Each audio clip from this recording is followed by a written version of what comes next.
Yusek Ed, good Yes, morning. Ed, magandang umaga po. Sir, Erwin Tulfo and Aljo Bendijo muli. Live tayo sa PTV Nationwide. Without mentioning the name of the victim, yung napatay na Pilipino kahapon dyan sa Saudi, ay ito po ba I'm sure tutulungan ng Philippine government na maiuwi ang kanyang mga labi dito sa ating bayan at kailan po ito darating, sir? Opo. Yung una po, inaayos to ng DFW no, pag-uwi ng labi. Ang problema lang po, nasa Saudi law, pag mayroong nabitay, nililiping agad.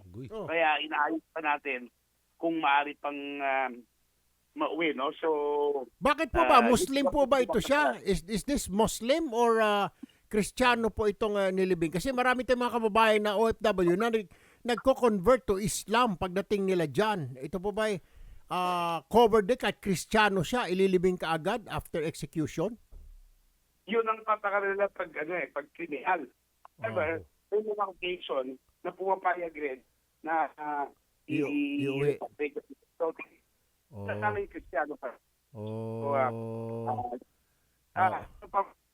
Sabi nyo October 5 yung bitay. Opo. Tulad ng experience natin sa Saudi Arabia, walang advance notice. Basta lang In-execute. Bigla tayo Oh, doon. Nako, napuputol kayo, sir. sa Daman, Aha. I'm sorry, sa Eastern Province sa Saudi Arabia. Doon ho in-execute itong kababayan natin. Opo. Alright. Wala raw tinanggap, ayaw daw tumanggap yung family ng dowry or blood money. Ano ba ito? Away, nagkapatayan, napatay kasi sinasabi murder daw. Hindi ba ito in self-defense? Ano ho nangyari doon? Hindi po, hindi dinaramdam ko po. Pero, of course, tulad ng sabi ni President Marcos, no? It's a tragedy kasi pag meron tayong na-execute na pinasilya electric o pinapatay, nawabayan sa abroad, it's always a tragedy. Ang nangyari dyan, nagawin sila sa pera over yung sinisigil ng Arabo, yung Pilipino over some money, no? Tapos ginawa ng Pilipino, tinamaan ng palakol, martilyo sa likod. So, gano'n po. So, kaya tinawagang murder, no? At umamin siya. Umamin. Ngayon po, tama po, under Sharia law, under Islamic law, pwede naman hindi yan ma-execute basta pinatawad ng pamilya.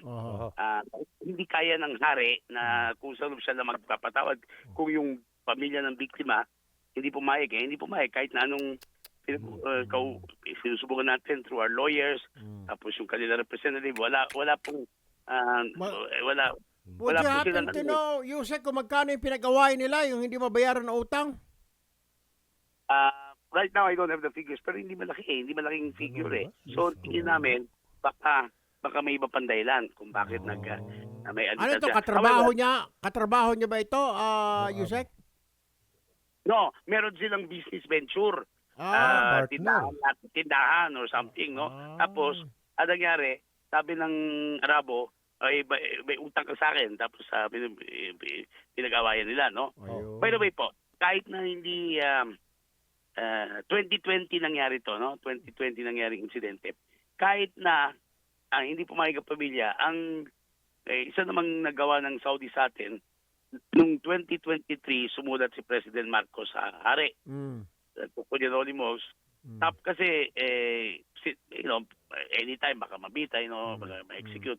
Sinabi ng, ito yung after yung last appeal, no? Kasi may legal assistance. Pumayag naman yung Saudi, sabi na i-delay nila execution. Last September yun, na hindi nila i-execute muna. Pero itong taon, na-delay sa isang taon, na-execute. So, ayan po, mga kababayan natin, alalahin ninyo, we will do everything we can for you. Nandiyan pa yung mga tagapaglaban ninyo tulad ni Congressman Tulfo, kanyang kapatid Rubo. Pero pag nasa ibang bansa, siyempre limitado magagawa natin na nating bansa yun. Lalo na sa mga stricto yung criminal law tulad ng Sharia law system.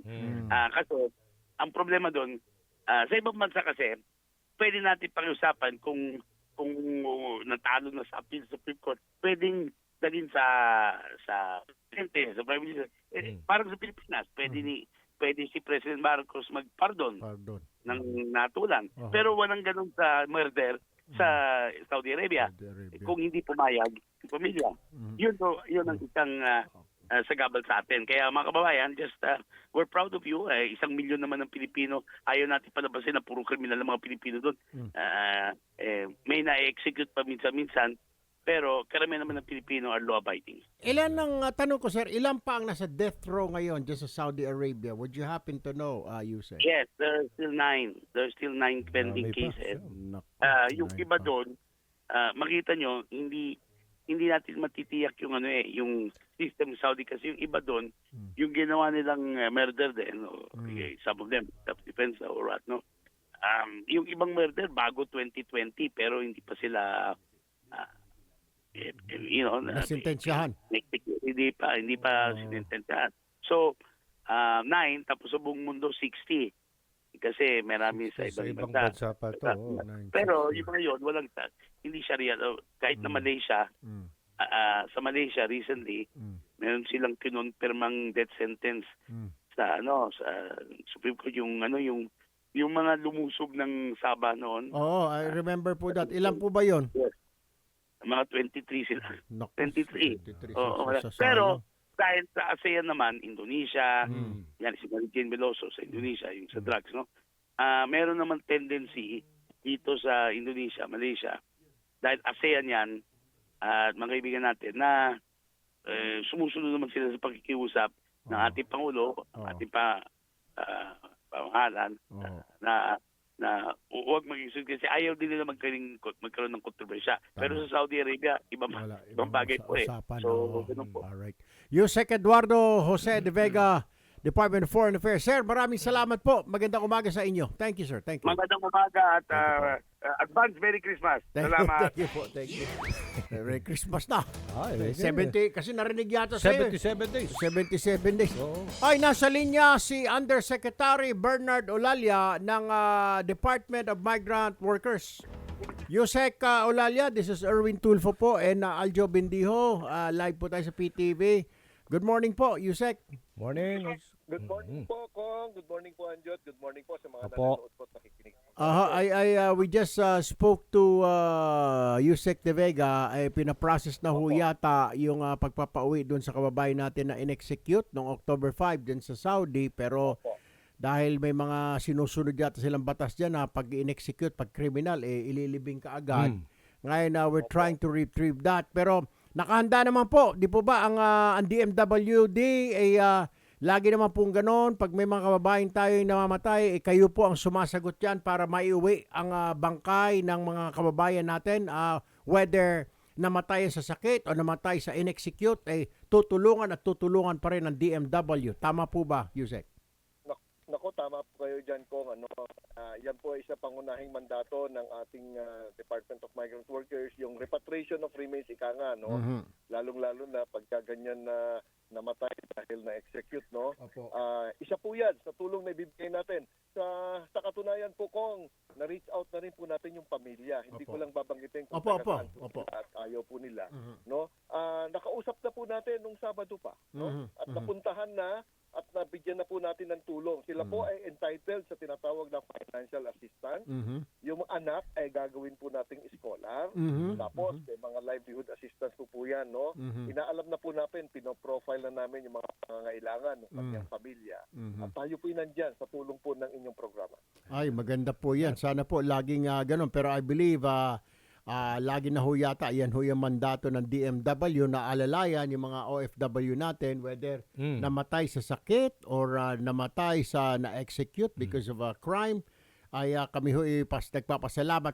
So, ang mangyayari po dito ay bibigyan ng pangkabuhayan yung naiwan. Ito po bang namatay, sir, without telling me the name? Single po ba ito? Married ito? May mga anak po ba? Unfortunately po, married po siya, no? Isa po siyang civil engineer, professional po ito na umalis noong 2018. Balik manggagawa po siya kung may pamilya po siya, may asawa at may mga anak, no? Ilan pong anak? Ilan ang anak? Ilan pong anak? Apat po ata yung anak kung hindi po ako nagkakamali. Anong pinong may eldest? Anong youngest? Anong edad po? Hindi po wala po sa report yung edad. Pero apat. nakausap na po at natulungan na rin po natin at patuloy pa po Professional pa. natin tutulungan po. Pero Diyos ko po, sayang. Anyway, Yusek Bernard Olalia, sir, maraming salamat po. Magandang umaga po. Thank you po, sir. Sir, thank you din po.